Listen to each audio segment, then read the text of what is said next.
My grandkids like, did you know? Did you know this? Did you know that? They're always trying to trip you up. But did you know? And let me back up just a moment here, because I would like you to envision yourselves as CEOs of companies or general managers of companies, because what I'm going to talk about is leadership. And when I say he and she and they and you, I'm not going to bother with political correctness. I just want you to assume that when I say he, I mean he, she. Now, did you know that right here in Houston, in the last year, 173,000 people have lost their jobs? And that is only in the oil and gas industry. When you add the other industries into that, it's over 200,000. Now, I don't care if you have an MBA, a PhD, know how to run organizations, whatever. If you don't inculcate the spark in your subordinates that makes them want to make your objective their objective, then your company is headed for mediocrity and probably failure. We live in turbulent times. So what can you do to improve the leadership in your organization? Because companies with strong leadership survive. Now, with 35 years in the military and 15 years as a corporate executive, I'd like to tell you a little bit about what I've learned and share some of those techniques of how to become and how to improve the leadership in your organization.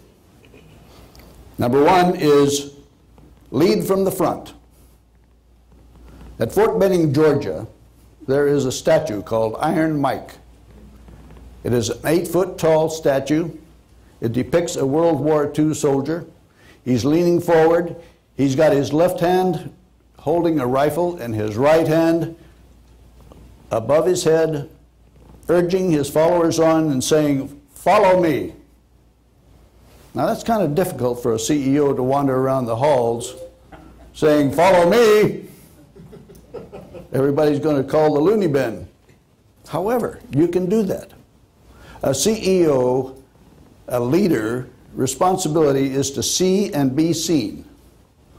And when you do that, you develop a relationship.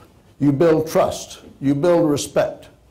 So the CEO who sits in his office and directs his organization by email and directive and telephone calls is doomed for failure.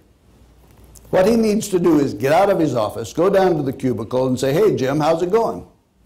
Or, "Hi, I'm Bob Sholly. Who are you? Are you married? What do you do to contribute to the company?" And when they begin to tell you, you will begin to develop that relationship and that bond. And when they go home at night, they're going to say, "Hey, honey, you know who sat by and listened to me tell them about my job? The boss." Number two, know your men and women and look out for their welfare, because it's going to follow that same lead from the front. Learn about them. Talk about them. Say, "Hey, Joe, understand your boy or girl is graduating from A&M this year. Gig them." I heard that. The next one is never ask someone to do something that you either have not already done or are not willing to do. At that point, you need to show that you are not afraid. Now, a CEO can't possibly know all of the functions in his organization. But what he will do is, in his daily walk, when he gets out, he's going to go down and talk to somebody in finance. He's going to talk to somebody in logistics. He's going to talk to somebody in the comptroller's office. He's going to do something to learn more about his organization.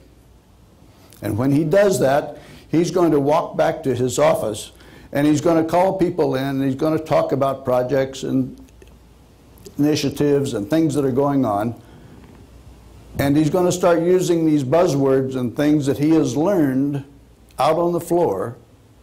And he's going to show that he cares about what's going on. And his subordinate leaders are going to say, hey, why does the boss know more about what's going on today than what I know?